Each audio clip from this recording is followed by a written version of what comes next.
This is Paul Turner, the Immigration Barrister at Imperium Chambers. Thank you very much for tuning into my channel. Please subscribe and hit the notification button for up-to-date immigration news. If you've got an immigration problem, then get in touch with me, or if you want some honest advice, again, get in touch and I'll do my best to help you. Today, sadly, I'm reporting on some more adverse news to the government. Sadly, for anyone that's heard the increasing right-wing noises coming from the government and watched the slow and steady progress of the probably illegal migration bill as it passes through Parliament, it will come as no surprise that the Home Office has been criticised for ignoring the independent inspector for immigration. It is worrying that a government that says it has integrity and respects the rule of law and has a humane system should ignore its own inspector, especially when the issue relates to immigrations and the plain problems that this country faces in respect to immigration. Well, the government says it faces. Now, for some more detail about what was actually said. The Chief Inspector of Borders and Immigration, David Neal, has expressed his frustration at the UK Home Office's failure to promptly address his report and the recommendations published in his report for the year 2021 to 2022.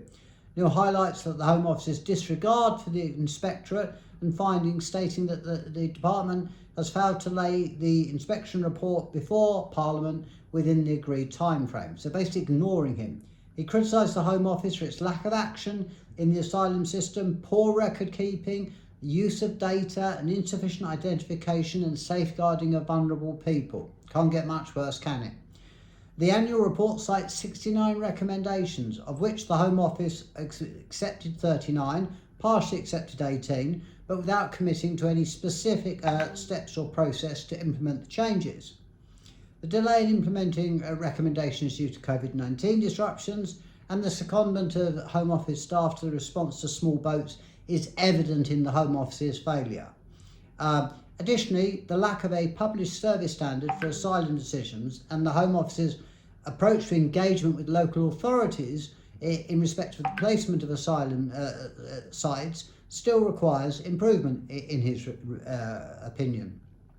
The inspector considers the lack of progress that the Home Office has made on these issues disappointing, that's putting it mildly in my view, and a missed opportunity for cooperation with the inspectorate. The inspections aim to review the efficiency and effectiveness of the performance of functions relating to immigration, asylum and nationality and customs by the Secretary of State or any person acting on her behalf. However, without action on recommendations and alternatives sought by the Home Office, no progress is going to be made and the frustration around these issues will continue to grow. One wonders really what's next. I mean, are migrants going to be turfed back into camps, or are they going to be stuck on planes that never leave the tarmac in aborted attempts to send them back to countries that probably aren't safe? Who knows? But it is a worrying state of affairs when the Home Office ignores the findings of its own chief inspector. But then again, this is this government, and it seems to me that they will stoop to no low is good enough or low enough for them.